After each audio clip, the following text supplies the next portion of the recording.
acara selanjutnya adalah tilawah. Kepada yang bertugas disilahkan.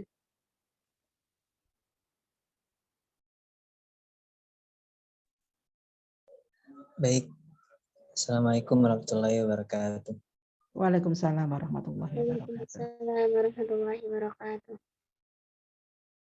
A'udzu billahi minasyaitonir rajim. Atatuna adh-dhukrana minal 'alamin wa tadharuna ma khalaqa lakum rabbukum min azwajikum bal antum qaumun 'adun. قالوا لئن لم تنته يا لوط لتكونن من المخرجين قال إني لما عملكم من القالين رب نجني وأهلي مما يعملون فنجيناه وأهله أجمعين صدق الله العظيم. Assalamualaikum warahmatullahi wabarakatuh. Waalaikumsalam warahmatullahi wabarakatuh. Sadaqallahu azim. Terima kasih kepada Pak Muhammad atas tilawahnya. Baik, untuk selanjutnya langsung ke acara inti, yaitu materi oleh Dr. Susi Suryaningsih.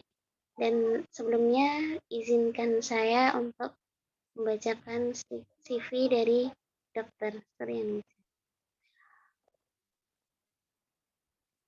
Nama Dr. Suryaningsih SPKJ MKes, lahir di Brebes 12 Desember 1969, beralamatkan di Belibis, Gilingan, Banjarsari, Solo, dapat dihubungi melalui nomor 081 325 578 423, alumni Fakultas Kedokteran UNS, sekarang bekerja di RSUD Pemerintah Kota Solo, di RS Rumah Sakit Triharsi Solo, sudah menikah dengan Dr. Edi SPPK MSI dan sudah dikaruniai 4 anak. Baik, kepada Dr. Susi yang sudah hadir di tengah-tengah kita, saya persilahkan. Terima kasih. A'udzubillahi minasyaitonirrajim. Bismillahirrahmanirrahim. Assalamualaikum warahmatullahi wabarakatuh. Waalaikumsalam warahmatullahi wabarakatuh. Alhamdulillahirabbil alamin wassalatu wassalamu al anbiya'i wal mursalin. Asyhadu an la ilaha illallah wa asyhadu anna Muhammadan abduhu wa rasuluh. Allahumma sholli ala sayyidina Muhammad wa ala ali sayyidina Muhammad, amma ba'd. Yang dirahmati Allah Subhanahu wa taala, anak-anakku yang saya cintai, mahasiswa UIN Solo, alhamdulillah, puji syukur Allah yang telah memberikan kita semua nikmat lahir maupun batin, sehingga di malam ini kita masih diberi sesuatu yang nikmat yang luar biasa, yaitu kesehatan dan kesempatan, dan yang utama dan paling pertama adalah iman. Imanlah yang menggerakkan kita untuk hadir di sini bersama ini karena Allah. Tidak ada yang lain. Karena Allah. Ada sempat, ya, ada waktu, ada sempat, ya, ada sehat. Tanpa iman pun kita tidak akan bergerak. Jadi yang menggerakkan ini adalah Allah Subhanahu wa taala. Kita bisa bersilaturahmi, bisa sharing, bisa, terutama bagi saya, terima kasih sekali karena dikasih kesempatan untuk berbagi ilmu dan semoga menjadi jariah bagi diri saya. Mohon maaf mungkin saya terlalu lemah, suara saya juga sangat lembut ya karena kondisi malam ini memang berbeda. Tadi jam 6 baru pulang cuci darah karena memang jadwalnya hari Senin. Oke. Tapi tidak masalah, semangat dan iman inilah yang membuat kita bisa hadir dalam kondisi apapun. Saya bilang tadi, meskipun kita sehat, kalau tidak ada iman, ya kita tidak akan hadir di sini. Subhanallah, saya bangga sekali dan senang sekali merespon dari keinginan baik, niat baik dari mahasiswa cabang kami dari KMMI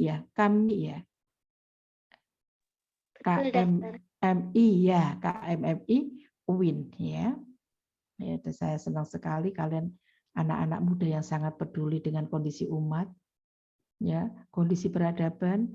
Saya diamanati untuk menyampaikan bab yang lagi sangat viral dan lagi sangat booming, yaitu masalah LGBT.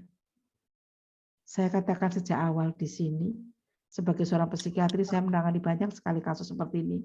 Dan saya katakan paling berat adalah ketika saya mendapatkan pasien LGBT, paling berat. Saya katakan sulit sekali untuk sembuh. Sulit, ya, sangat sulit. Jadi saya berharap dengan ada agenda ini, kita warning, kita akan menjaga diri kalau sudah terlanjur jatuh ke sana, sulit keluar. LGBT ibarat virus, indahnya luar biasa, sangat indah. Cinta mereka itu melebihi cinta orang normal. Bahkan ketika dipisahkan, mereka rela mati bersama.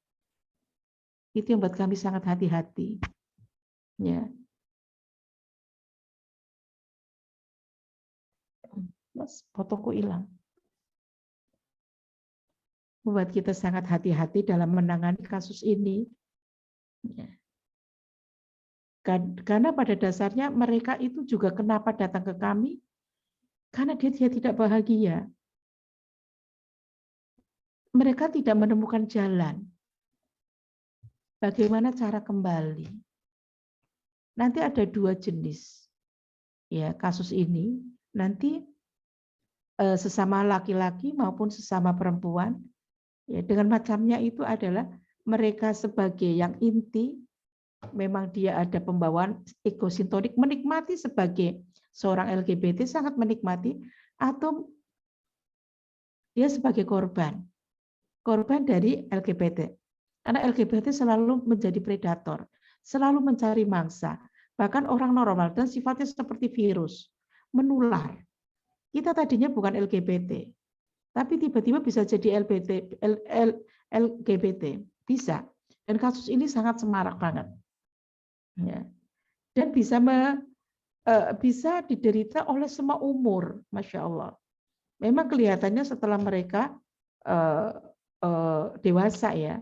Sebenarnya cikal bakal LGBT itu sejak kecil, sejak anak-anak, remaja, kemudian dewasa muda, ya, bahkan sudah ada yang usia lanjut, ya, dan bisa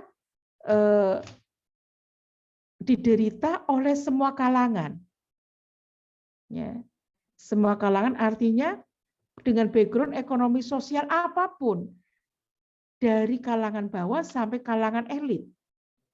Ya, dari orang-orang lulusan SD sampai dia seorang sarjana. Ya.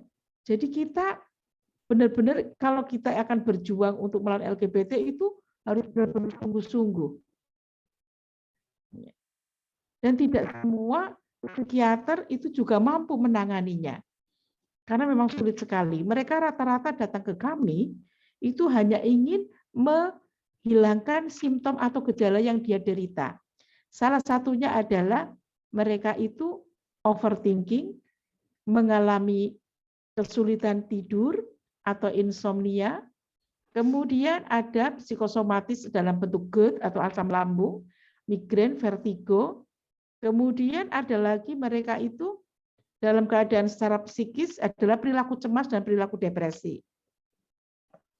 Tapi setelah saya teliti, saya melihat, menganalisis dalam lapangan sebagai seorang psikiater, ya, mereka rata-rata mempunyai masa lalu yang berkaitan dengan libido, atau libido itu bagian manusia itu bagian dari insting atau intuisi. Nanti akan saya sampaikan Mengapa terjadi LGBT? LGBT itu bukan instan, tapi dia produk masa lalu, produk masa kecil. Nah, disinilah pentingnya ya keluarga, ketahanan keluarga itu menjadi tonggak kunci utama untuk menyelamatkan keluarga dari LGBT. Jadi subhanallah ya, memang keterlibatan keluarga dalam terapi ini juga harus kita menjadi hal yang sangat urgen. Dengan diadakannya acara-acara seperti ini, kita akan membangun wacana, ya, wacana pemahaman, dan mereka menjadi mengerti. Terutama generasi muda ini yang akan melangkah menjadi membangun keluarga. Jadi harus paham dulu. Sebenarnya yang paling ideal bagus itu adanya parenting pranikah, sehingga kita akan memahami masing-masing karakter pasangan kita, dan kita akan berkomunikasi sesuai dengan apa yang sebaiknya nyaman bagi anak dan keluarga maupun pasangan. Ini penting sekali. Mengapa saya menggali dari itu semua? Oke, ya. Jadi manusia itu ya terdiri dari jiwa dan raga. Nah, jiwa ini bagian kami, ya, separuh dari kehidupan ada di dalam jiwa yang meliputi perasaan, pikiran, perilaku, kognitif, apapun yang tidak tampak oleh tubuh kita, tidak tampak oleh mata kita. Itu yang disebut jiwa atau nama lainnya adalah spiritual. Nah, dalam spiritual ini ya ada dalam psikologi perkembangan, anak-anak lahir mulai dibentuk dengan it itu apa? It adalah naluri. Dan naluri ini meliputi makan, minum, ya, lapar, dan salah satu harga diri, dan salah satunya adalah libido atau seks. Jadi seks kita, libido kita sudah terbentuk sejak kita lahir. Makanya ada anak-anak yang sering bermain alat kelamin, ya. Kemudian mulai tumbuh, dan mereka membutuhkan identitas dari sosok orang tua. Ya. Keduanya sangat penting, baik ibu maupun bapak. Ya. Meskipun kalau laki-laki itu banyak menjadikan identitas untuk anak cowoknya, dan sebaliknya ibu juga demikian. Gambarnya nggak ada. Oke, jadi mohon maaf ini saya nggak muncul ya, nggak muncul ya gambar saya ya. Iya, Ibu. Ya, tidak Iya, dong. Ibu. Ini ada masalah teknik dengan kameranya. Ya, kenapa? Nggak apa-apa ya, yang penting suaranya ya. Tapi suaraku jelas enggak? Alhamdulillah sangat jelas, Dok. Oke, terima kasih. Setelah saya amati, ternyata ada gangguan jiwa yang menjadi dasar mengapa orang ke LGBT. Yaitu gangguan alam perasaan yang disebut bipolar. Orang yang hidup di alam perasaan yang terluka atau tersakiti atau gangguan alam perasaan. Dan perasaan adalah tadi bagian dari jiwa. Selain perilaku dan pikiran. Jadi masalahnya adalah ada di perasaan. Dan perasaan itu dalam jiwa itu bagian dari yang paling mudah tergores. Ya, kadang kita ngerti istilah dengan apa? Baper, perasaan. Sensitif, mudah tersinggung, mudah sakit hati, mudah terluka. Sebaliknya, dia itu mudah empati, mudah menolong, baik hati, tebar pesona. Ya, ini karakter-karakter yang dibentuk oleh perasaan yang dominan pada seorang manusia. Ya. Dan perasaan ini menipu. Perasaan normal saja menipu, apalagi perasaan yang sakit, sangat menipu.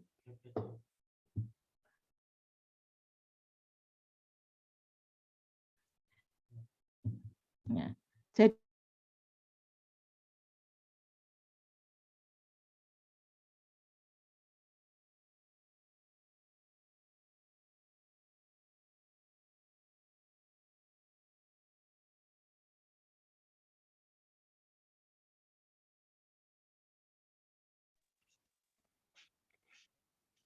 Mohon maaf, Dok, itu termute mic-nya.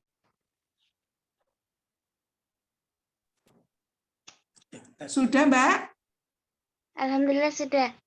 Terima Sudah kasih, ya? Dok. Iya. Oke, ya, lebih enak.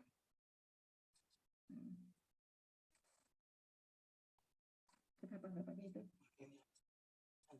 Oke. Suaraku jelas, Mbak? Mbak MC? Alhamdulillah, jelas, Dok. Ya, saya teruskan ya.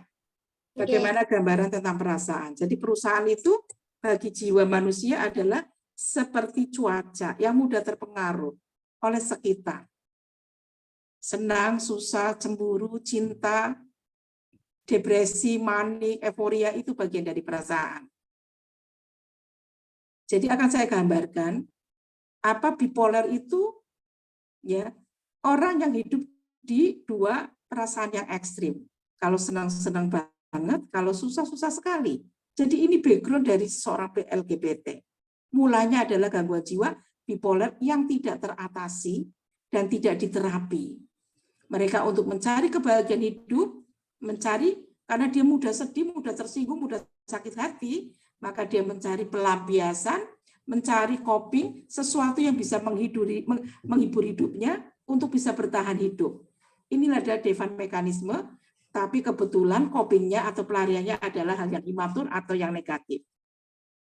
Nah, apa itu coping imatur? Yaitu coping yang merusak dirinya, tetapi tidak sadar dan dinikmati. Nah, inilah LGBT, larinya ke sana. Bipolar larinya ke sana. Dia tidak mendapat perhatian dari orang tua, kehilangan identitas, kehilangan figur, masa kecil yang tidak bahagia, tiba-tiba ada orang yang bisa memberikan kebahagiaan untuk memenuhi rasa cintanya yang hilang oleh keluarganya. Nah, karena dia hutang budi, maka dia bisa, makanya banyak sekali yang ketular, yang menjadi korban. Akhirnya sangat menikmati podo-podo, ya, menjadi LGBT atau mencintai sesama. Nanti akan saya sampaikan beberapa kasus yang sudah dokter tangani. Ya, saya kembali ke perasaan. Perasaan normal semua akan mengalami. Mahasiswa, dosen, presiden, siapapun, termasuk saya, semuanya sama. Ketika kita senang terasa cepat waktu itu. Tapi kalau kita lagi sedih, waktu terasa sangat lambat. Padahal sama-sama 1 jam. Itu dibikin perasaan normal. Perasaan normal saja ngapusi. Apalagi perasaan yang terganggu, sangat ngapusi. Nah, LGBT menikmati dengan segala kepuasan hidupnya, tidak hanya sekedar libido. Dia memang benar-benar ada hutang budi, harga diri, dia akan terobati ketika menjadi seorang LGBT. Jadi tidak simpel menangani mereka. Karena kita harus menguak masa lalu dan psikodinamiknya mengapa terjadi demikian. Dan harus melibatkan orang tua yang bertanggung jawab yang menjadikan anak-anaknya jadi LGBT. Nah, tidak bisa LGBT datang sendiri, ya, kemudian minta sembuh, sulit sekali. Mereka hanya datang, hanya ingin nyaman saja, dan LGBT ini tetap jalan dan sulit sekali untuk sembuh. Pernah ada pasien yang sembuh dan menjadi orang produktif dan menjadi orang hebat, termasuk ketika ambil spesialis, dia pun akhirnya kembali lagi setelah lost kontak dan lost control. Ya, kalau untuk menutupinya, akhirnya dia lebih baik tidak menikah. Itu ada beberapa pasien, ya mereka dari kalangan dokter juga ya, jadi jangan heran. Ya, jangankan dokter, para bos-bos, direktur dan lain sebagainya banyak yang LGBT. Ya, dan Solo itu luar biasa lah ya, dan mereka punya organisasi di bawah tanah yang cukup solid. Dan organisasi ini digalang dengan luar negeri loh, ya, anggotanya banyak dari luar negeri. Okay. Karena dia LGBT, perasaannya yang harus diobati, luka-luka yang harus diobati, selain gejala-gejala fisik atau simptom yang dialami, supaya dia bisa fokus pada pikiran, ya, pikirannya, logikanya kita akan jalankan. Selama ini logikanya mati karena yang hidup adalah perasaan, jadi tertutup. Nah, LGBT ini sangat menikmati meskipun tertipu. Mereka seolah-olah kebenaran. Saking merasa benarnya, mereka tidak tanggung-tanggung masuk ke dunia ya dengan segala perjuangannya untuk sampai bisa diakui. Karena kaitannya dengan harga diri. Harga diri ini seimbang, seiring dengan kebutuhan libido. Sama. Jadi libido bagi mereka atau seks itu adalah harga diri mereka. Ketika dia itu eksistensi humanismenya diakui, maka harga diri mereka melambung. Pede habis, overconfidence. Nah, ini ciri orang manik pada orang depresi. Overconfidence. Jadi habis, pokoknya dia itu yakin sekali di kebenaran dan saya harus berjuang bagaimana saya eksis. Nah, ini berita yang terakhir ya. Memang dimulai dari Amerika dan Eropa. Ya, kemarin Jerman, Belanda sudah mendeklarasikan sebagai negara yang mengakui LGBT sebagai hak asasi manusia dan mereka dilindungi secara undang-undang. Kemudian yang terakhir, ya Australia bisa siap menampung LGBT dari Indonesia. Tapi tidak semudah itu, ya membutuhkan biaya. Padahal LGBT itu, ya kalau yang kalangan bos-bos oke lah, ya bisa keluar negeri untuk menjalankan misi LGBT-nya. Mereka tidak tanggung-tanggung sampai ke mana? Sampai ke pemimpin-pemimpin penentu kebijakan, yaitu ada di PBB. Kita sedang perang ini SPKC ini. Yang terakhir juga di Thailand. Thailand itu ngeri banget ya. Film-filmnya beredar banyak sekali yang kaitannya dengan promo atau propaganda tentang LGBT, tentang cinta. Yang diperankan oleh laki-laki ganteng, menjadi idola banyak orang, menjadi figur, sehingga mereka mengatakan yang menonton ini anak-anak milenial tidak ada yang salah dari LGBT. Mulai dari pikiran seperti itu. Di Thailand sudah satu-satunya negara Asia Tenggara yang memproklamirkan, mendeklarasikan bahwa LGBT itu diakui negara. Ngeri sekarang. Dan mereka tidak tanggung-tanggung membiayai organisasi sekelas PBB untuk bisa menjadikan LGBT ini semarak di seluruh dunia. Ya, tapi alhamdulillah, moga-moga Indonesia ya banyak, tapi mereka tidak berani karena hukum agama juga di sini kenceng, ya undang-undang juga masih, tapi tidak menutup kemungkinan suatu kelak ketika orang-orang ini ada di pucuk pimpinan yang menguasai kebijakan, kita akan menjadi negara LGBT. Dan siapa yang akan menjadi diuji di sini? Siapa yang akan menderita? Ya kita yang mengaku diri kita beriman dan muslim, ya karena syariatnya dilanggar dan Allah mengazab ya seluruh permukaan langit dan bumi ketika kita tidak iman dan takwa, tidak menjalankan syariatnya.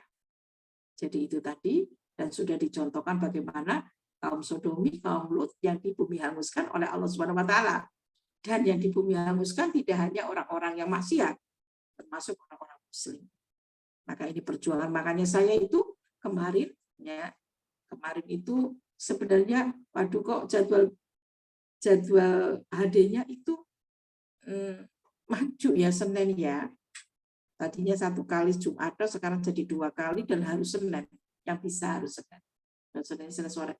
Sebenarnya tapi saya merasa ini urgen, jadi saya harus peduli dan merasa terpanggil untuk menyampaikan keilmuan ini. Oke. Jadi sebabnya adalah proses kehidupan atau psikodinamik jiwa, psikologi perkembangan manusia mulai sejak lahir ya sampai dengan sekarang dewasa, remaja ataupun dewasa tua. Ya. Proses itu begitu panjang sehingga membentuk karakter dan perilaku yang sakit. Yang menjadi salah ketika perilaku sakit dibenarkan untuk menjadi perilaku sehat. Dulu PPDGJ 3 ya DSM 4 itu ini masuk dalam gangguan perilaku seks menyimpang. Ini DSM 5 yang sudah diperbarui atau direvisi secara dunia sudah masuk, sudah dihilangkan bahwa LGBT bukan bagian dari gangguan jiwa, bukan merupakan diagnosis. Tapi kita ya psikiatri muslim berjuang keras untuk di PDSKJI pusat berjuang sekali untuk tidak bisa kita toleran sama sekali. Yang dilarang Allah haram. Tapi kan tidak dengan yang lain ya.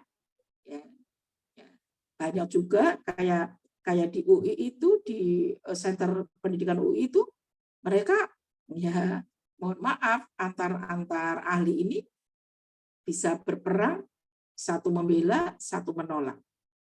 Nah, kita selalu berjuang untuk ada di sana. Oke, adik-adik mahasiswa yang dirahmati Allah, itu sedikit ya yang saya sampaikan. Kemudian mengapa?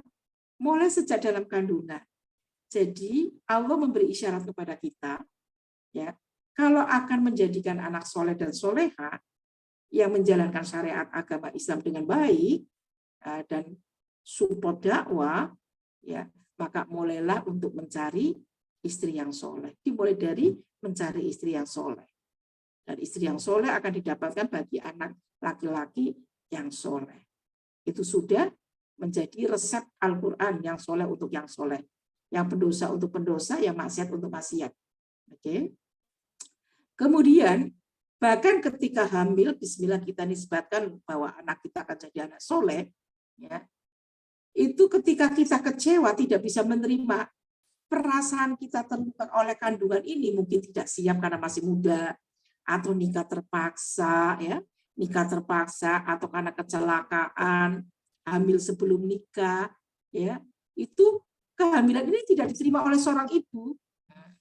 Ini sudah menjadi cikal bakal anak ini kehadirannya tidak diterima.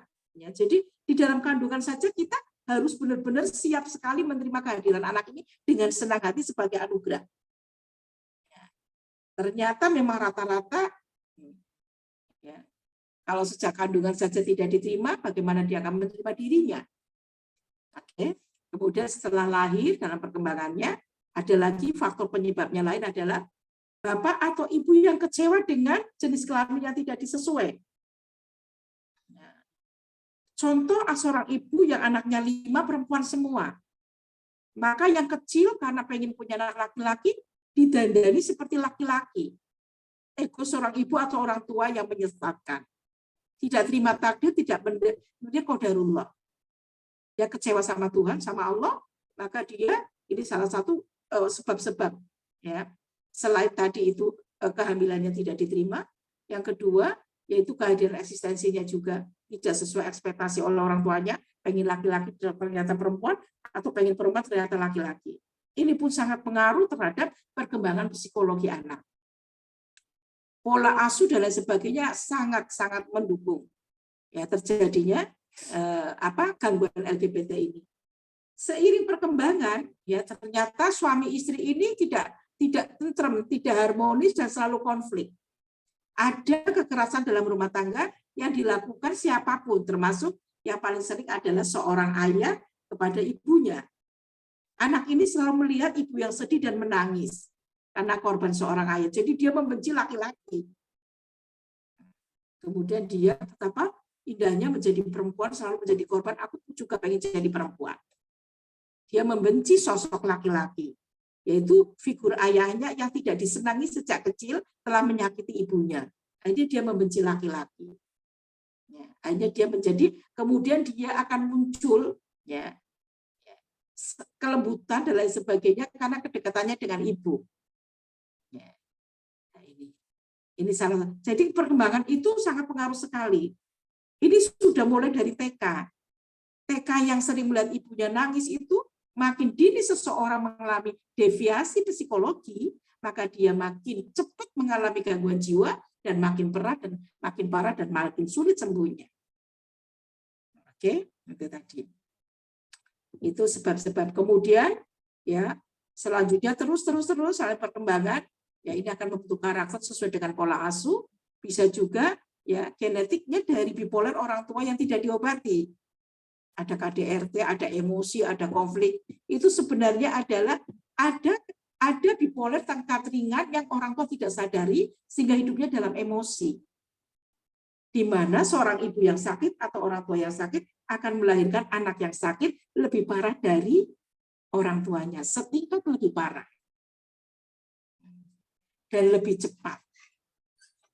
Mungkin ibunya kena bipolernya ketika menikah, ya. Tapi anak ini bisa setelah dia SMP, ya bahkan mungkin SD sudah mulai gejalanya. Jadi anak-anak cikal bakal bipolar itu di klinik saya itu dominasi banget, hampir 90% pasien saya itu adalah bipolar. Kecil sudah mau sekolah. SMP, SMA, mutung, tidak mau sekolah. Baik-baik saja, ternyata skripsi, kemudian tidak lanjut. Ya, blocking ya, dan itu perlu diterapi. Dan kalau seorang tua yang bipolar atau gangguan jiwa tidak diterapi, maka akan melahirkan anak yang sama dengan gejala dan waktu yang lebih parah. Oke, itu. Jadi nanti dan lain sebagainya. Jadi saya ceritakan adalah masa kecil, karena ini yang faktor yang paling penting membentuk anak perkembangan psikologi berikutnya. Dan karakter ini terbentuk dan akan menetap kepribadian ini setelah 18 tahun. Yaitu di mana peralihan antara anak dan dewasa itu adalah 18 tahun. Kalau setelah 18 tahun karakter histrionik ini atau karakter bipolar ini akan terbentuk, menetap dan sulit disembuhkan. Ya, jadi karakter ini menetap atau akan paten setelah di atas 18 tahun. Jadi kalau belum 18 tahun kita masih merubah untuk membentuk karakter baru. Tentunya melibatkan orang tua untuk membentuk pola asuh yang bagus sesuai dengan arahan dari kami psikolog atau psikiatri. Ya, bila perlu orang tuanya juga perlu diobatin karena dia sangat emosi dalam hidup ini. Oke, itu tadi ya. Kemudian beberapa kasus. Kalau ada data memang UIN itu merupakan sarang LGBT Solo Raya, saya bisa mengerti. Ya, saya bisa mengerti mengapa demikian. Ya, selain perang peradaban, ya, banyak orang-orang non yang ingin menjatuhkan Islam itu yang diserang adalah center-center pendidikan agama.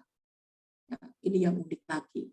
Ya, kasus yang pertama, ya, saya punya mahasiswa UIN yang datang ke rumah dengan ibunya. Bapak ibu ini LDR. Dia kehilangan figur seorang ayah.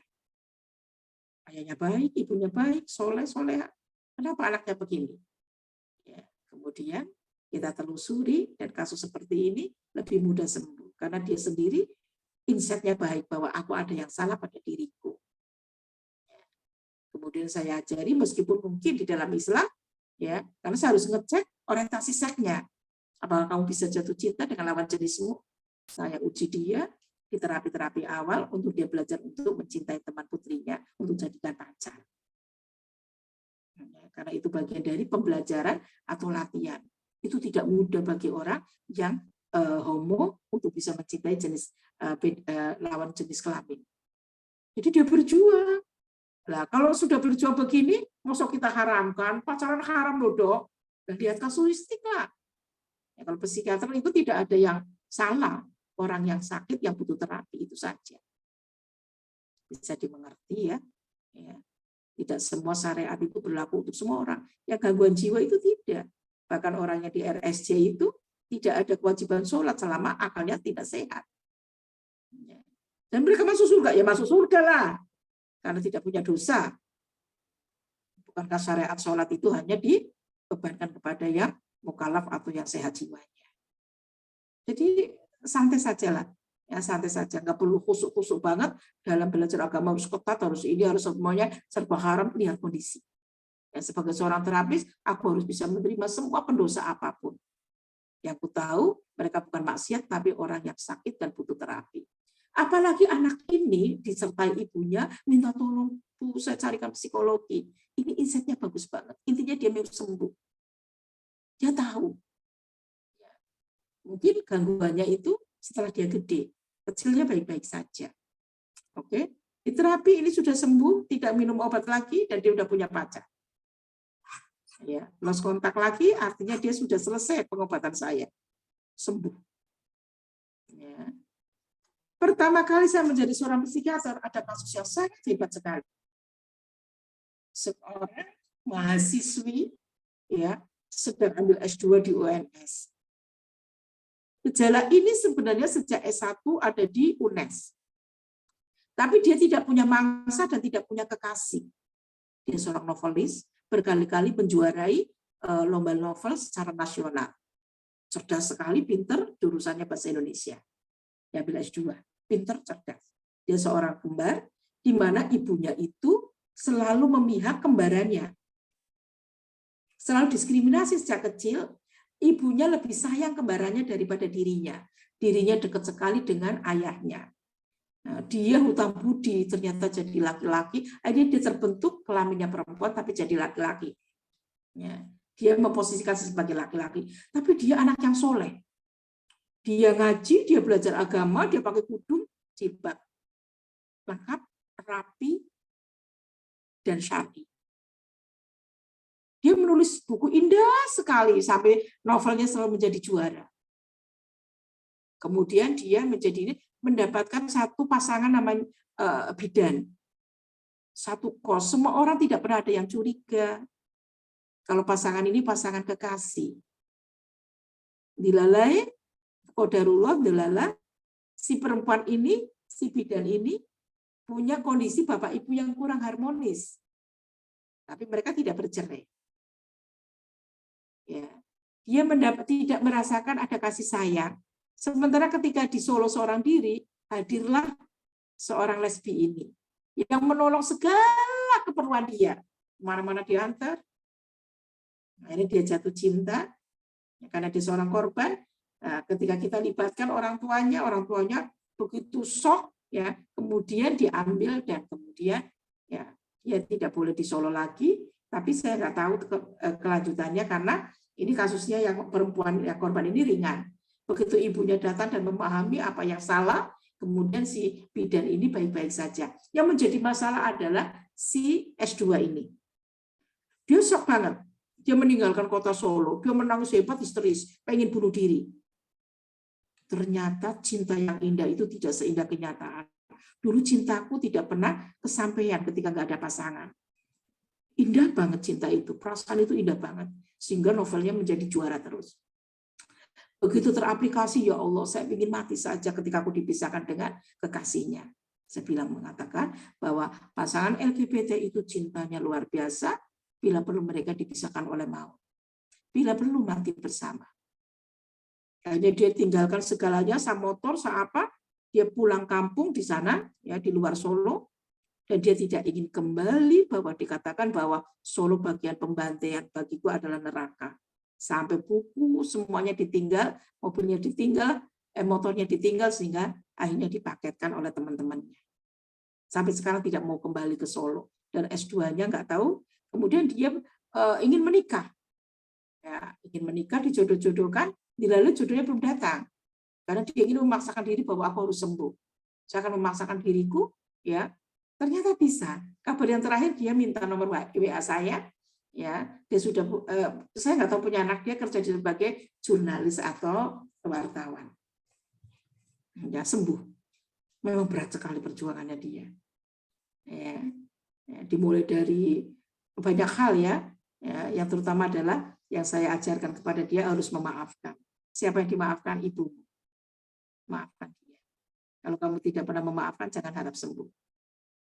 Maafkan sesakit apapun, perlakuan ibu padamu, maafkan. Jadi intinya kesembuhan jiwa itu dari ketika kita bisa memaafkan diri maupun memaafkan orang yang pernah salah dengan kita. Oke, ini kasus yang kedua. Kasus yang setelah itu saya menemukan homo.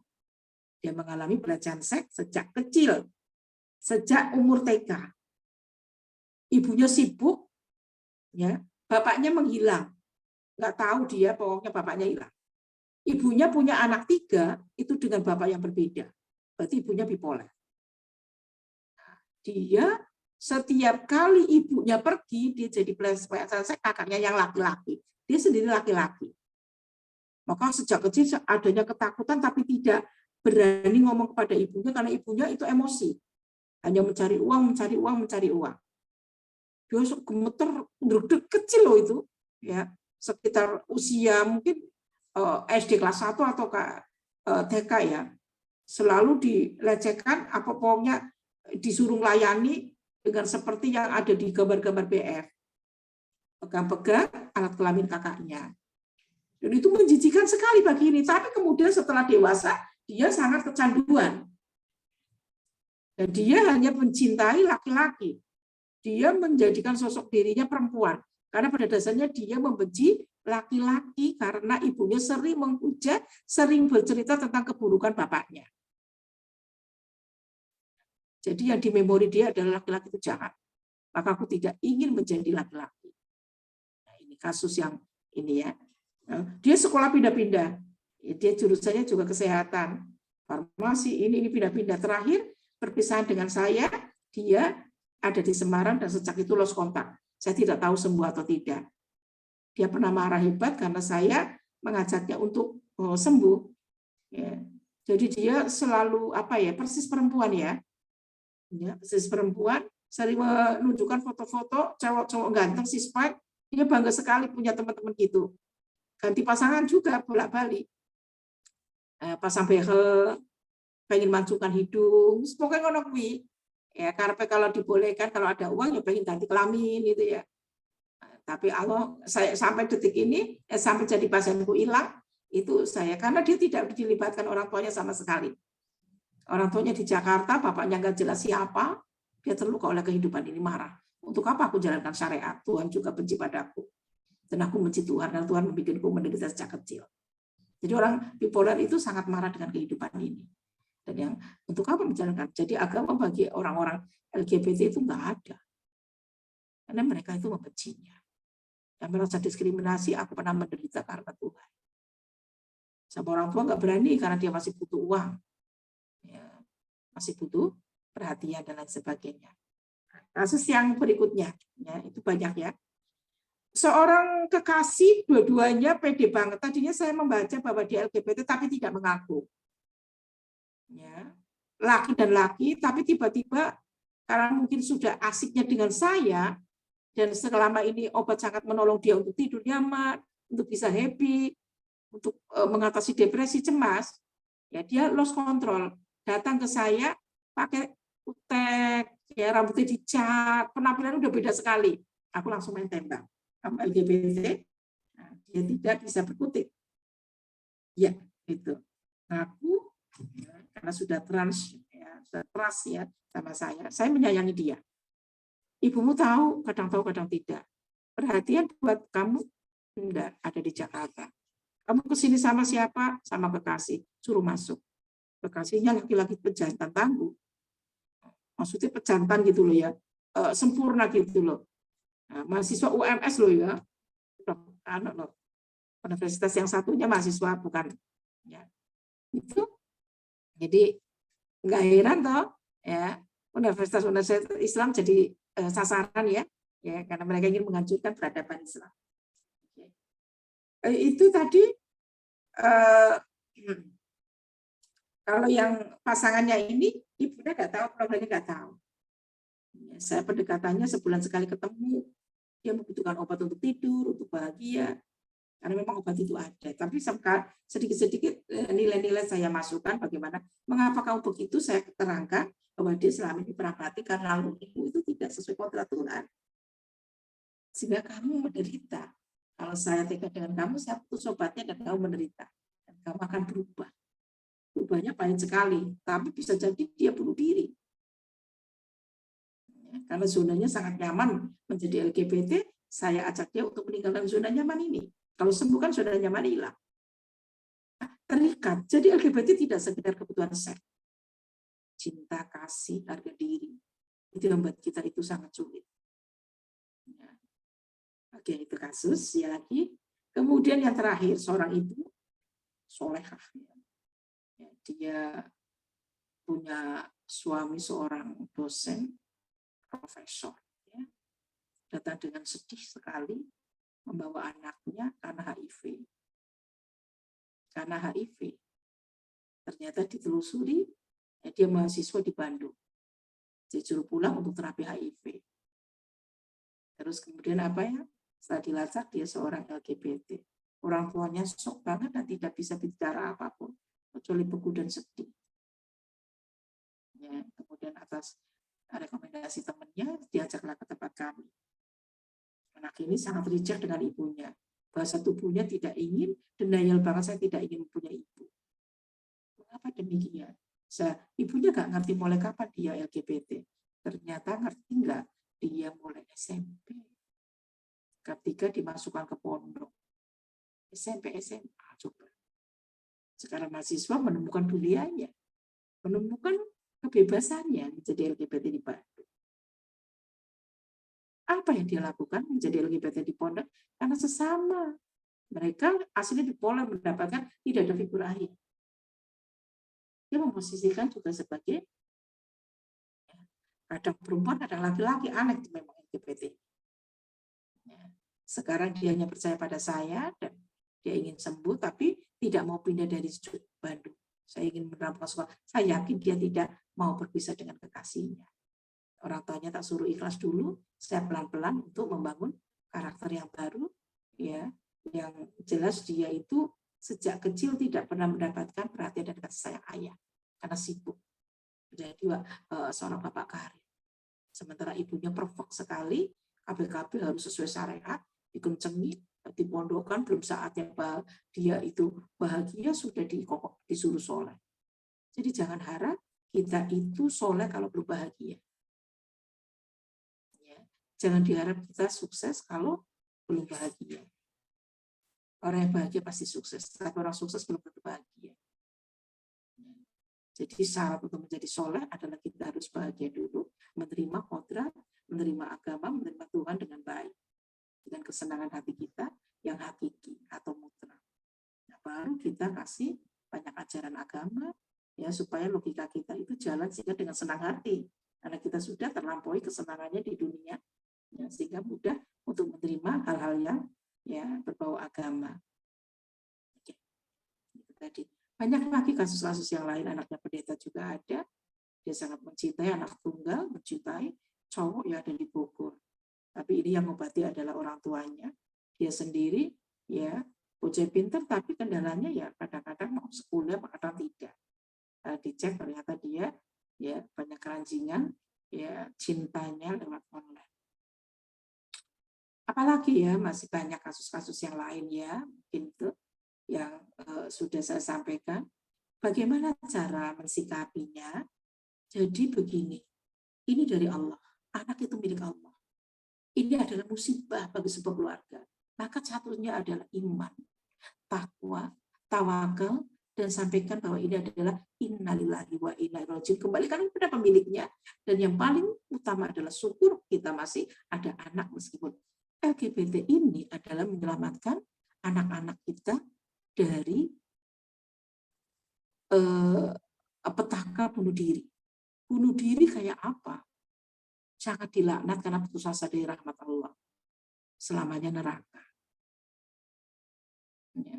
Tapi ini kan kalau LGBT, dia memungkinkan masih ada hidayah.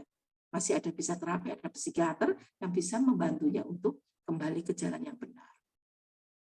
Masih ada kesempatan bertobat. Nah, jadi LGBT, narkoba atau apa adalah coping negatif yang membantu orang-orang ini bertahan untuk hidup karena sebenarnya mereka tidak kuat kalau tanpa pelarian.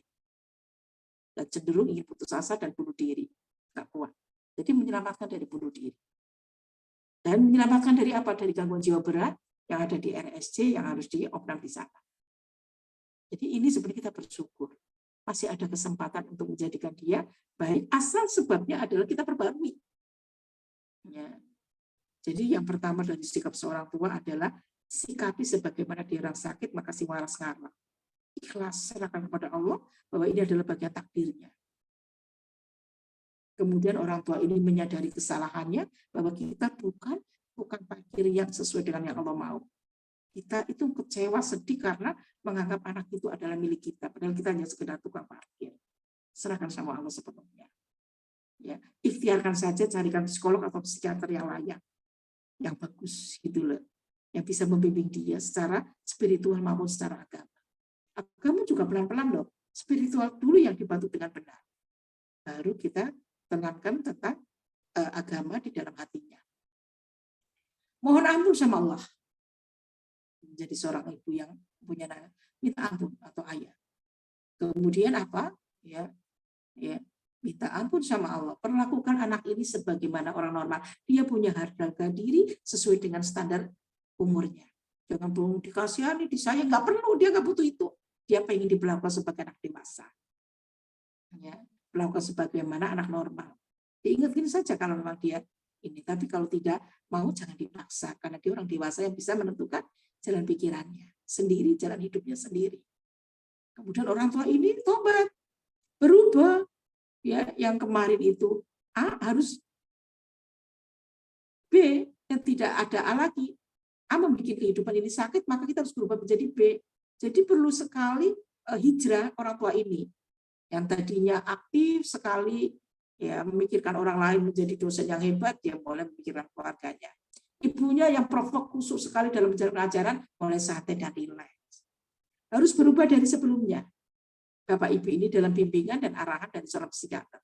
Jadi orang tua itu mutlak untuk dilibatkan dalam terapi LGBT. Ya, itu tadi.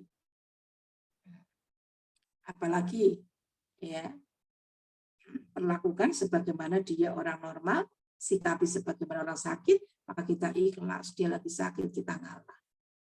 Bukan semua keinginannya itu kita turuti, tidak. Perlakukan sebagai orang normal layaknya. Kalau masalah kita tegur sebisanya, tapi tidak memarahi. Netral, senetral-netralnya, tidak membenci, tidak membuli, tidak memojokkan. Biarkan dia terbuka kepada orang tuanya dan membawanya ke psikiater dengan tenang. Karena sebagian mereka juga kadang nggak mau ditemani orang tuanya, karena orang tuanya bagi mereka itu dianggap itu tidak menyenangkan. Sebagai terapis selalu mengambil hatinya untuk dia percaya pada kita, karena kami seorang terapis akan memposisikan figur orang tua yang dia dambakan, yang hilang sejak dia kecil.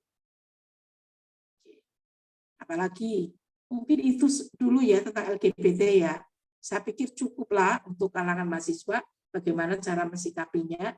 Ya, untuk teman-teman yang ada LGBT kalian ini dekati dengan baik. Ini ada sebuah yayasan yang didirikan oleh Kak Sinyo, ya, peduli LGBT. Nah, coba buka link ke sana, mereka bisa membantu. Peduli Sahabat itu bisa membantu dengan pendekatan bagaimana mereka harus kembali.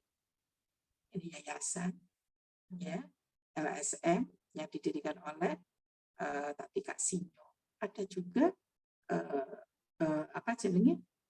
YouTube-nya yang bisa kita tonton untuk bagaimana kita belajar mendekati orang-orang LGBT, manusiakan dia sebagaimana dia manusia, kasih dia kasih sayang supaya dia tahu bahwa kasih sayang tidak hanya milik mereka, bahwa kita bisa juga lebih sayang dari mereka. Kita ambil hatinya dulu supaya dia trust dan mulai menjaga jarak dengan komunitas ini. Ini seperti virus gerukuti. Masya Allah, ya, bisa semua orang tertular. Yang waras pun bisa tertular. Dulu malah dengar cerita mahasiswa Unisula banyak yang kena. Bahkan teman saya dokter juga sempat mau tergoda ikut LGBT seperti teman-temannya. Nah, kabar data berita yang terakhir nggak tahu dari mana. Ya, katanya sih survei dari Solo, UIN menjadi sarang dari LGBT. Yang jelas UMS ada, UNS ada. Tapi kan itu yang jadi pasienku. Saya tidak pernah mengadakan survei ini. Ada keterbatasan energi saya. Oke, itu ya mungkin akan lebih enak kalau ada interaktif ya.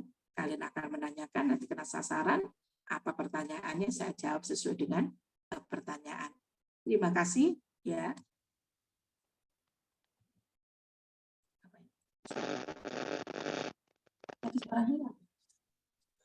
Halo, suaranya nyampe, Mbak? Sampai, Dok. Alhamdulillah sampai. Jelas ya? Jelas. Baik, Oke. terima kasih Ya. kepada Dr. Susi atas materi yang telah disampaikan. Monggo kepada teman-teman semua, jika ada pertanyaan atau unek-unek bisa disampaikan, bisa melalui langsung dengan raise hand atau melalui kolom komentar. Sementara untuk saat ini kita membuka untuk 2 pertanyaan dulu. Monggo teman-teman.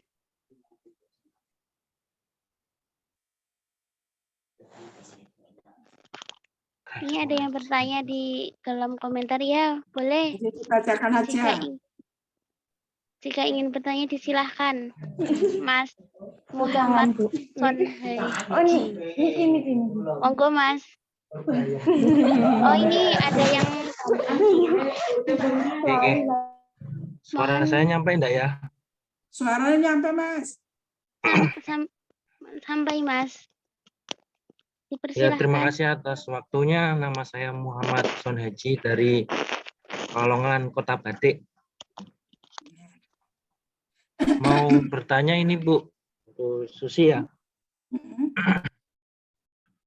Eh, cara mengenali pelaku LGBT dari segi fisik dan interaksi itu gimana, Bu? Misalnya kan kita baru dekat sama orang atau ada kenalan orang. Nah, kita mungkin bisa langsung mendeteksi apakah dia ini pelaku dalam tanda kutip pelaku LGBT atau tidak gitu, Bu. Ya. Terus itu pertanyaan pertama aja, Bu. Itu aja pertanyaan. Terima Ada kasih, Bu. pertanyaan lain atau memang mau langsung dijawab? Mungkin langsung dijawab saja, Ya, Dok. iya Mas Muhammad ya, dari Pekalongan. Terima kasih pertanyaan yang bagus ya. Jadi yang pertama kita lihat adalah gestur tubuh, penampilan. Yaitu dia cenderung melambai. Tapi ingat, tidak semua melambai itu LGBT. Tapi paling tidak kita curiga ke biset. Karena dia yang melambai juga banyak bisa menikah dengan lawan jenis. Kadang dia juga sadar betul bahwa yang dilakukan itu salah secara agama maupun hukum. Maka dia untuk menutupinya, dia menikah dan bisa punya anak. Nah, tidak semua yang melambai atau feminim itu LGBT. Tapi bisa juga bisex. Itu tadi saya terangkan. Tapi memang ya di dalam tes LGBT itu secara klinis itu tidak bisa dilihat secara klinis psikologi. Karena ketika seorang perempuan itu tomboy, ya tidak dipastikan LGBT. Tapi rata-rata kalau dia benar LGBT, dia biasanya tomboy atau yang lesbi. Dan sebaliknya, laki-laki yang feminim, ya tidak berarti dia LGBT, tapi rata-rata LGBT itu dia penampilannya ya feminim, yang benar-benar menjadi peran sebagai seorang wanita. Tapi yang jadi masalah, ternyata pasangan ini bisa beralih-alih posisi, beralih-alih status. Kadang pasangannya jadi wanita, kadang pasangannya jadi laki-laki. Lah inilah uniknya di sini karena mereka tidak mengenal gender. Nggak ada laki, nggak ada perempuan. Mana yang menyayangi, mana yang lembut, itulah yang mereka mengatakan pada dasarnya mereka membutuhkan figur orang tua yang dia tidak dapatkan. Banyak faktor atau modus mereka. Salah satunya yaitu seks. Ketika mereka melampiaskan seks, mau pelacur takut, mau apa, mereka dengan sesama itu ya dengan teknik perilaku sodomi itu mereka tidak ketakutan punya punya anak ya dan lain sebagainya. Tapi ingat ya salah satu yang menjadi penyebab HIV itu adalah kaum sodom, yaitu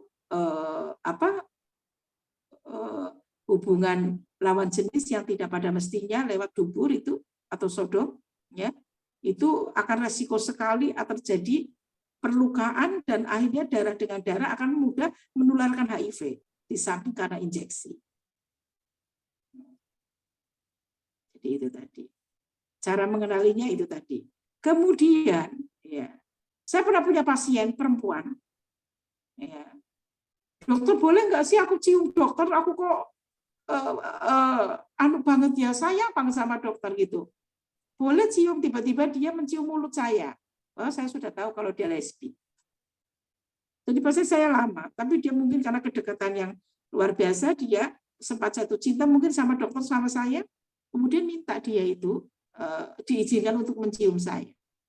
Saya pikir karena dia perempuan ya, mungkin cium pipi atau cium batuk, tapi tidak. Perilaku-perilaku, ya. Kalau kita punya iman, insya Allah lah, mereka juga tidak akan mendekati kita, karena mereka yang dicari adalah anak-anak yang bingung, bodoh-bodoh bipoler, yang tidak bahagia.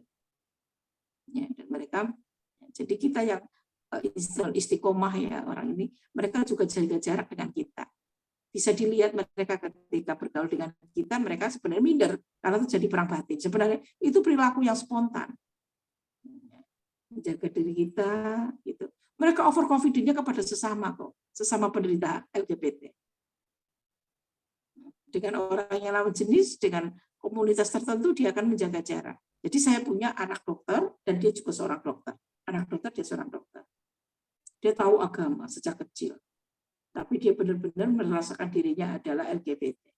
Dia memutuskan bersumpah kepada keluarganya untuk tidak menikah sama sekali sampai kapanpun. Dan saya akan mengkebiri diri saya tidak akan punya seks lagi. Tapi dia tidak ingin berubah, aku tetap sebagai seorang yang homo.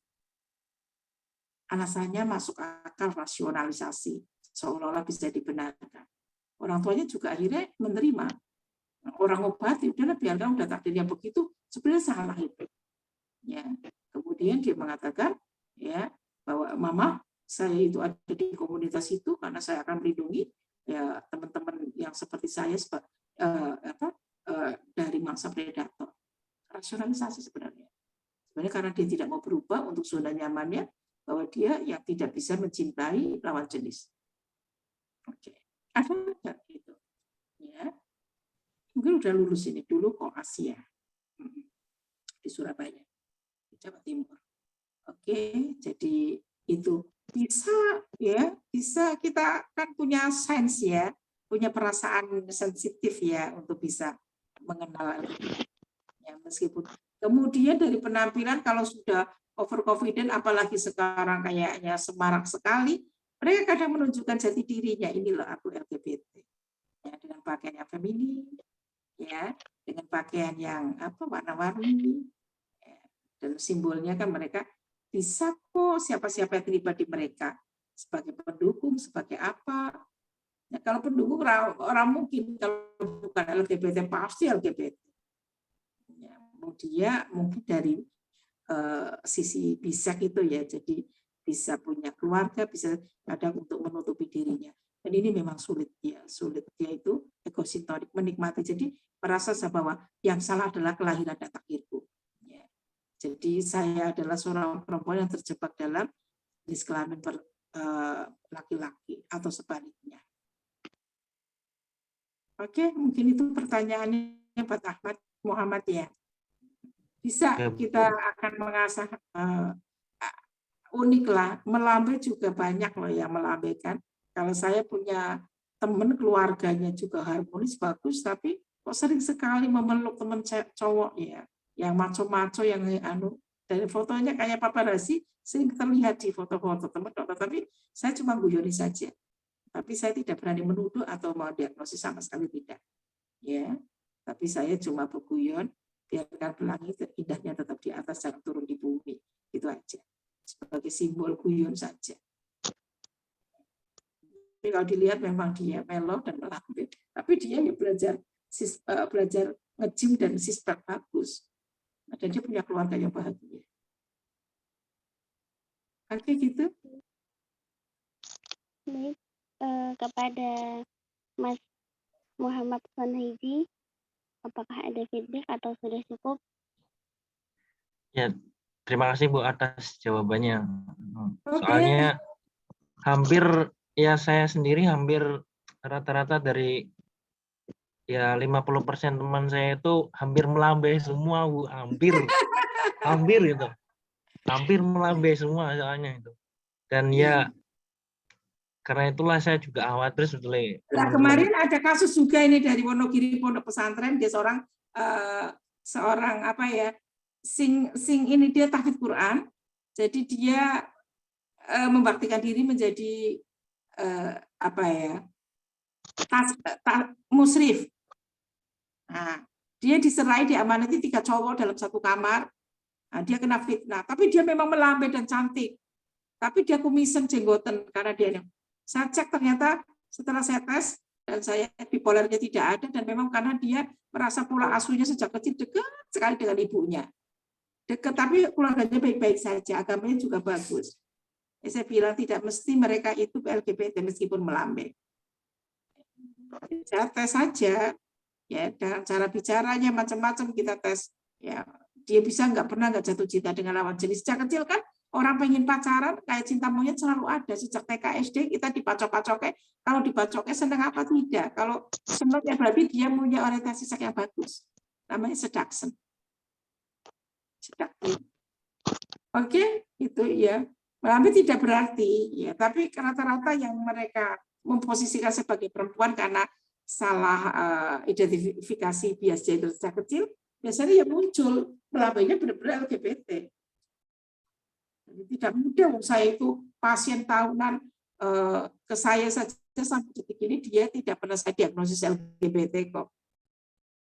Tapi dia akan berubah pelan-pelan sesuai dengan arahan saya. Saya tidak pernah mengatakan kamu LGBT, cuma tanda-tandanya ada. Ya, nunjukin bagaimana dia ada di komunitas tertentu. Ya, kemudian dia pernah menunjukkan fotonya yang kelihatan cantik sekali. Dan dia disanjung-sanjung oleh sebuah komunitas di mana dia juara menyanyi. Ya, kemudian hobinya masak, ya, padahal dia dokter loh.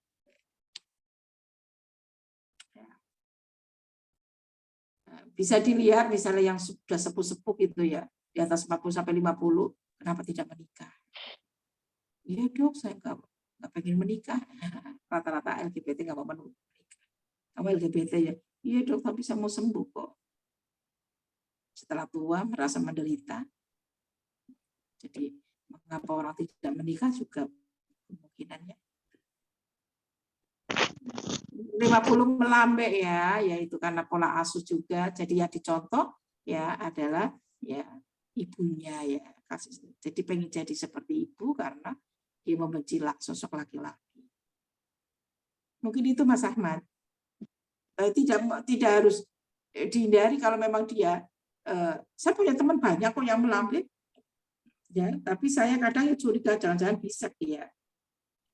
Tapi saya tidak akan, selama dia bukan jadi pasienku, mau jadi pasienku saja aku tidak pernah mengejas atau mendiagnosis. Biarkan dia akan sadar dengan semua arahan-arahanku yang jiwa yang semestinya. Oke? Baik, terima kasih. Dan ingat ya, Mak, orang yang melambai tidak perlu harus dijauhi loh ya. Kalau kamu benar-benar jantan dan laki-laki, malah dia dideketin. Iya, Ya, saya kadang kadang saya deketin Bu. Kadang kalau mereka lambai ya, saya pun lambai tapi agak nepak nepak pundaknya. Sampean kok lambai kayak gitu loh Bu. Kadang seringnya kayak gitu sih kalau temanan. Tapi sudah ya ada yang ketemu nggak? Benar-benar laki-laki aku bukan. Ada yang sudah ketemu nggak? Ya rata-rata laki-laki semua sih, cuman itunya itu. Karena di di Pekalongan itu ada satu sekolah khusus yang di situ itu perempuan semua tapi lakinya itu yang masuk sedikit. Iya. Misalnya jadi, kayak kayak laki-laki itu masuk ke kecantikan atau ke busana lah, terus akhirnya jadi itu jadi akhirnya laki-laki itu jadi agak melambai, terus akhirnya berteman dengan kami, terus dengan saya.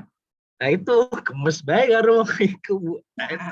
Aku pokoknya dia lanang sok ngono terus kayak gitu loh. Ya tapi tetap waspada ada ya, tapi mereka harus diorangkan, harus tetap kita deketin. Kayak saya kan nggak pernah menuduh mereka ini supaya mereka itu nanti ada nilai-nilai yang aku harus masuk, karena kalau sudah reject atau denial nanti kita tidak bisa dekat. Mereka akan lari, dan kalau lari dia akan ketemu komunitasnya kalau yang benar-benar LGBT loh. Oke gitu ya. Iya Bu, makasih Bu. Terima kasih kepada Mas Muhammad Sonaji atas pertanyaannya, dan kepada Dr. Susi Suryaningsi atas pemaparannya yang luar biasa. Di sini kita ada dua yang sudah raise hand ya. Baik, satu-satu dulu kepada mungkin kepada Masnya yang juga sudah on cam dulu. Kepada Mas KSF Hamzah, dipersilahkan. Ya, terima kasih. Bismillahirrahmanirrahim. Assalamualaikum warahmatullahi wabarakatuh.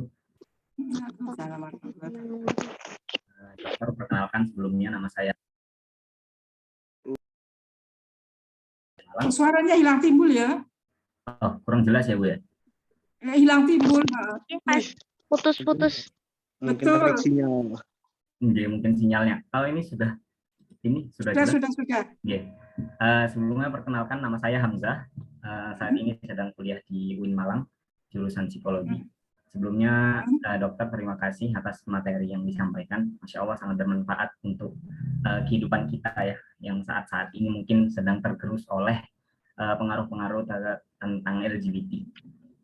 Nah, mungkin sedikit menyampaikan juga dokter, kalau misalnya di UIN Malang sendiri ya, yang selama ini, sejauh ini saya temui, kebetulan saya sudah di semester akhir, LGBT di UIN Malang, ya mungkin agak sedikit tertutup ya memang. Tapi memang beberapa kali kemarin kita pernah melakukan studi psikologi komunitas, itu kita mendapatkan ada 3 narasumber gay dan 2 narasumber lesbi. 1 narasumber fujoshi ya. Jadi sekarang kita mungkin mengenal sebutan fujoshi, perempuan yang menyukai anime tapi yang sifatnya lebih mengarah ke gay gitu. Nah, kayak fetish ya mungkin, saya kurang tahu. Nah, pertanyaan saya dokter yang pertama terkait homoseksual. Yang pertama ini terkait tentang DSM-5 dokter. DSM-5.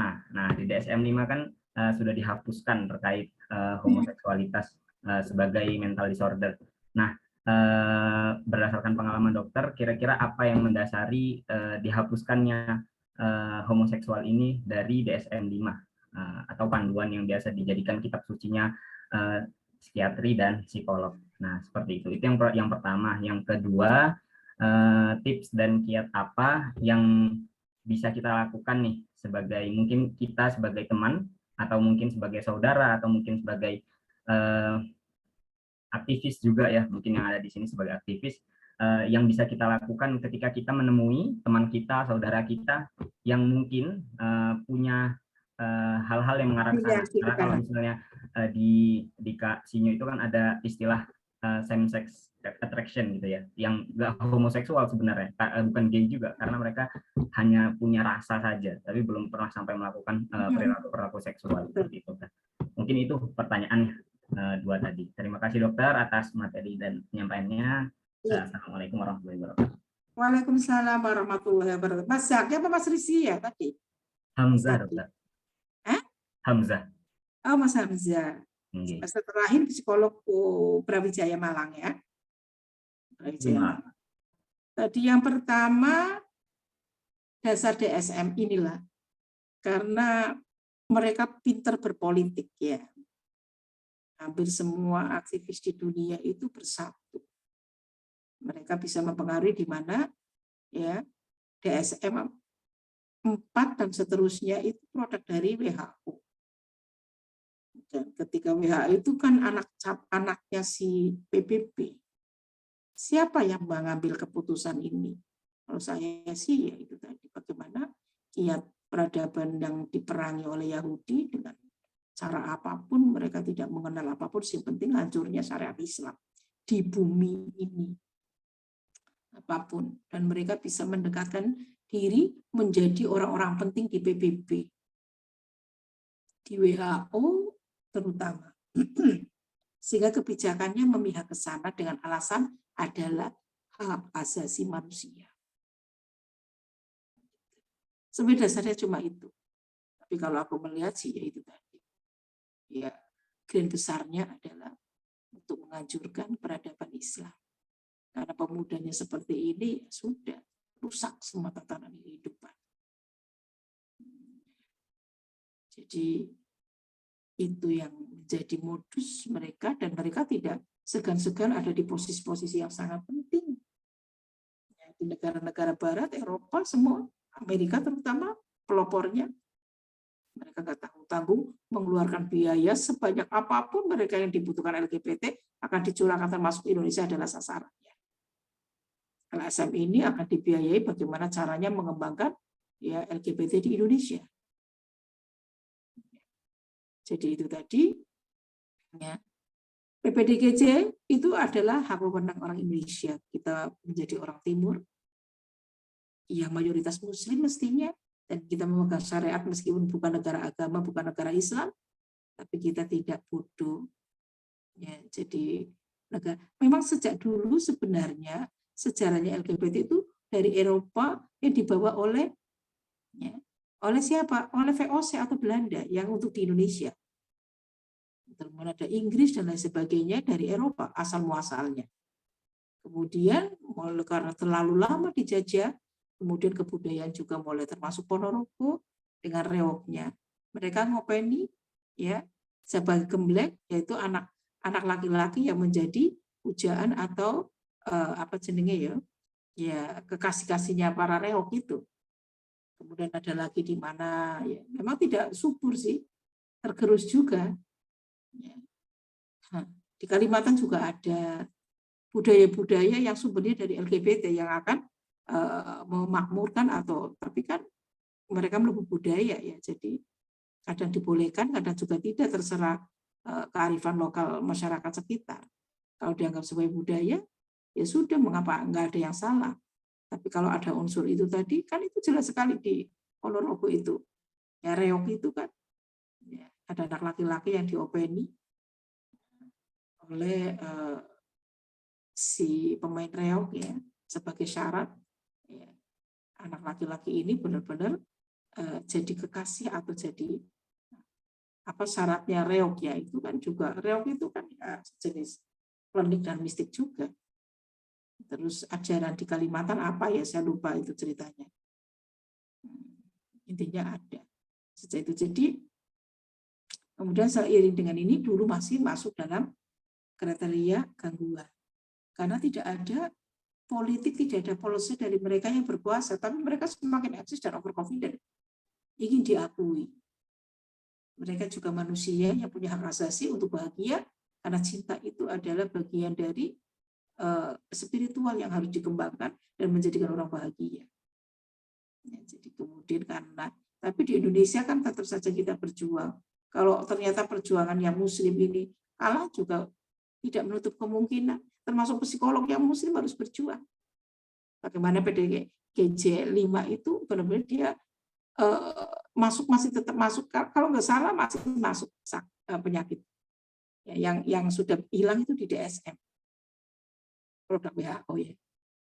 Mereka punya kuasa dan policy di sana untuk mengatur kebijakan ya, karena PBB atau WHO itu kan super body ya, dikuasai oleh mereka dan tidak tanggung-tanggung Perdana Menteri mana itu ya juga mengekspresikan, memproklamirkan sebagai pasangan sesama jenis. Oke, jadi itu Mas Hamzah. Ya, mengapa background-nya apa? Karena ini adalah politik memang, perang peradaban ini. Usul fikir. Yang tujuannya satu, cuma menghancurkan syariat Islam. Melemahkan umat Islam. Kemudian yang kedua, apa ya pertanyaannya tadi ya? Apa Mas? Tips dan kiatnya Bu sebagai kalau kiat ya, tadi sudah saya sampaikan. Jadikan dia, makanya kita kalau LSME punyanya Kak Sinyo itu judulnya Peduli Sahabat. Jadikan dia sahabat. Kita ambil hatinya. Manusiakan dia sebagaimana manusia. Jangankan dia manusia. Ya, kalau kita memperlakukan binatang atau makhluk lain sebagai manusia pun dia akan takluk dengan kita. Karena manusia sebenarnya kuat, yang bisa menaklukkan makhluk yang lain. Karena kita fi ahsani taqwim. Yaitu makhluk Allah sebaik-baik makhluk. Manusia adalah kita manusia. Jadi sikapi sebagaimana dia orang sakit sehingga si waras ngalah. Ya. Jadi kita keluarga atau apa ikhlas terima dia apa adanya. Terima dulu dia apa adanya. Meskipun sebagai LGBT, sebagai narkoba, terima.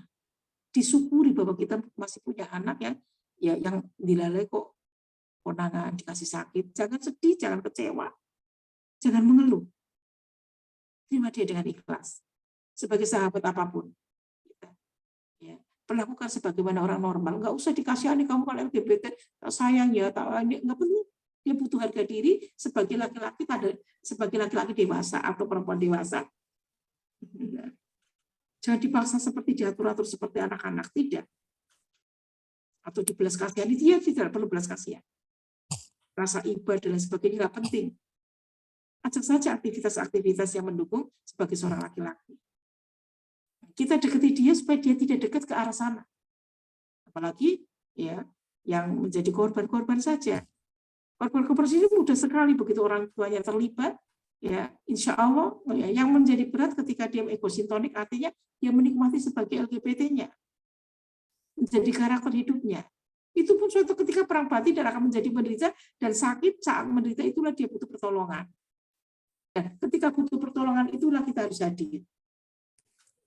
Kita arahkan saja kalau memang karena faktor dari LGBT tidak semata-mata psikis, perilaku, perasaan, dan pikiran, tapi neurotransmitter.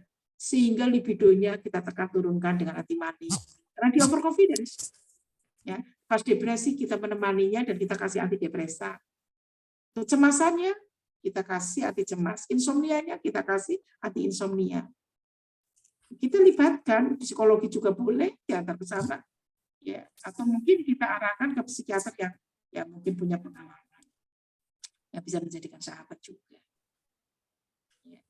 Jadi selama ini saya tidak pernah simpati sekali dan yakin sekali sudah trust dengan kamu LGBT ya. Dia akan terang-terangan, iya Bunda. Mau sembuh nggak? Oke, udah dulu dok. Ya udah, kita ikutin saja. Supaya dia itu kecanduan pada diri kita atau ketergantungan pada diri kita. Nanti kalau sudah ketergantungan atau trust pada kita, dia akan apa omongan kita akan diikuti. Gitu aja dulu. Karena dia memang mendapatkan kasih sayang yang hebat sekali dari pasangannya.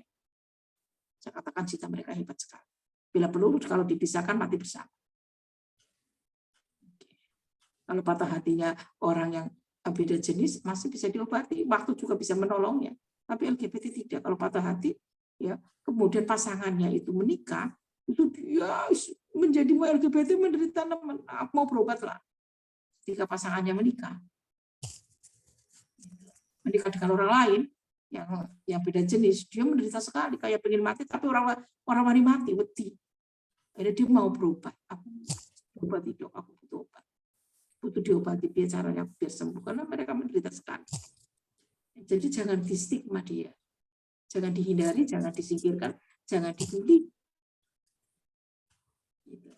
Jadi itu sikapnya. Apalagi kamu seorang psikolog sudah membaca ya gestur tubuhnya macam-macam itu tadi kemudian dia deketi.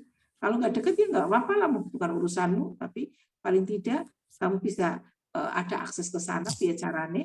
Ya bagaimana paling tidak ke orang tuanya untuk memberitahu minimal itu. Kalau mereka rata-rata tidak ingin orang tuanya tahu. Sebab itu perang batin, mengapa dia mengalami banyak sekali keluhan, makanya dia ke kami itu dengan fobinya, dengan cemasnya, dengan depresinya, dengan maniknya, itu menderita dan lelah sekali secara jiwa. Sebenarnya ujung-ujungnya adalah perang batin karena dia menyalahi kodrat. Dia tahu persis bahwa ada dosa yang dia lakukan. Tapi rasa dosa itu kalah dengan kemarahannya pada Tuhan. Karena masa kecilnya yang terluka. Itu Mas Hamzah, cukup? Cukup Bu, matur nuwun. Satu pertanyaan lagi ya, sudah malam dokter lelah sekali, dia harus istirahat.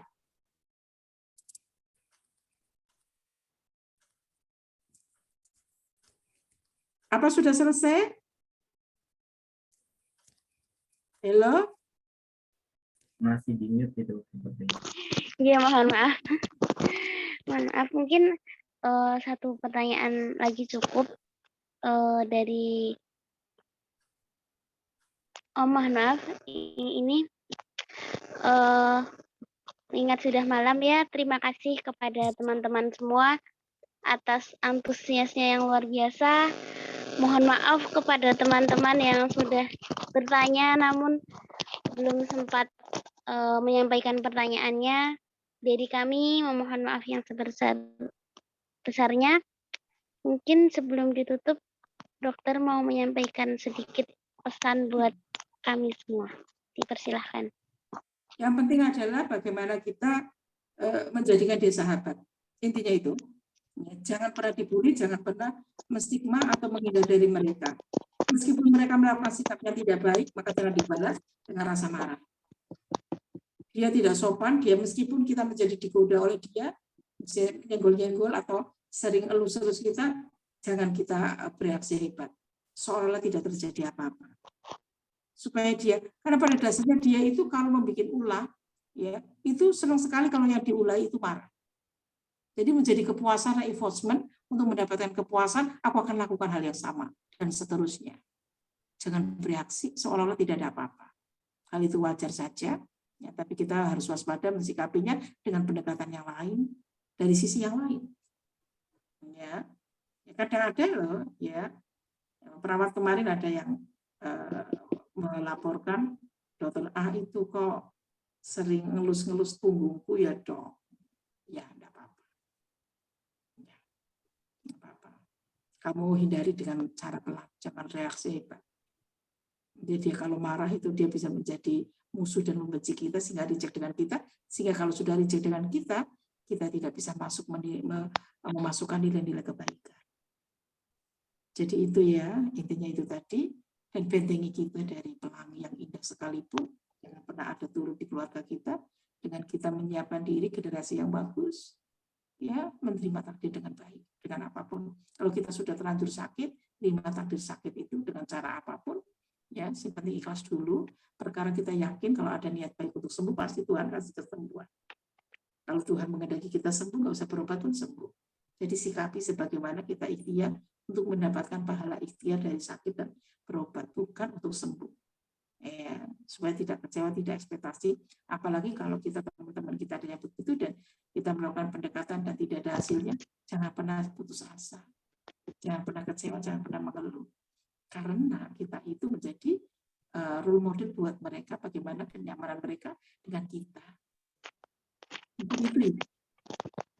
Ini tugas PR generasi muda, ya, untuk selalu membangun peradaban. Ini banyak loh yang ikut, berapa orang ini, lumayan loh ya. Oke gitu ya, moderator dan MC sekaligus ya. Saya tutup aja, moga-moga bermanfaat ya. Terima kasih telah beri kesempatan saya jariah. Alhamdulillahirabbil alamin. Yang benar dari Allah, yang salah dari saya. Terima kasih. Wassalamualaikum warahmatullahi wabarakatuh. Waalaikumsalam warahmatullahi wabarakatuh. Terima kasih kepada Dr. Susi Suryaningsih atas materinya, atas pesannya untuk kami semua, dan kepada seluruh peserta yang sudah hadir dengan antusias yang luar biasa. Baik, sebelum kita lanjut, marilah kita masuk ke sesi berikutnya, yaitu sesi dokumentasi. Kepada semua teman-teman peserta bisa on cam dulu ya. Untuk operator mohon bantuannya untuk memberi aba-aba. Pada teman-teman yang belum on cam silahkan on cam ya. Nggak usah malu-malu.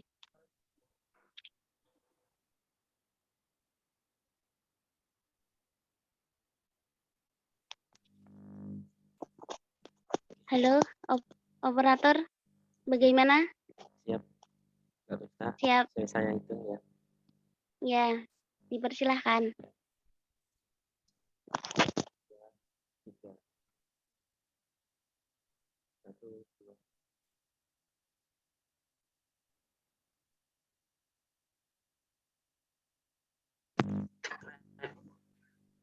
Sudah? Sudah, Mas? Operator? Sudah. Alhamdulillah. Sudah. Terima kasih kepada Mas Operator yang sudah membantu dokumentasi pada malam hari ini. Sekali lagi saya ucapkan terima kasih kepada Dr. Susi Suryaningsih atas kesediaannya, dan teman-teman.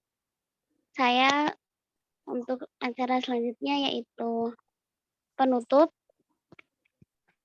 Saya selaku MC sekaligus moderator pada malam hari ini memohon maaf yang sebesar-besarnya mewakili teman-teman penyelenggara apabila terdapat banyak kekurangan dan kesalahan, serta mungkin ya teman-teman rasa penasarannya belum tersalurkan ya. Tadi masih banyak pertanyaan yang belum terjawab. Terima kasih. Saya cukupkan sampai di sini.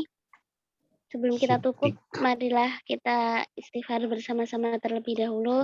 Astagfirullah. Astagfirullahaladzim. Astagfirullah. Astagfirullahaladzim. Sekian atas perhatiannya. Wabillahi taufiq wal hidayah wa ridha wal inayah. Wassalamualaikum warahmatullahi wabarakatuh. Waalaikumsalam. Waalaikumsalam warahmatullahi wabarakatuh. Jelas ya, Mas. Oke. Dipersilahkan, Hati-hati, Bu. Dok. Makasih, Bu. Makasih, Dok, atas ilmunya yang Ya, sangat bermanfaat. Selamat beristirahat. ya, terima kasih.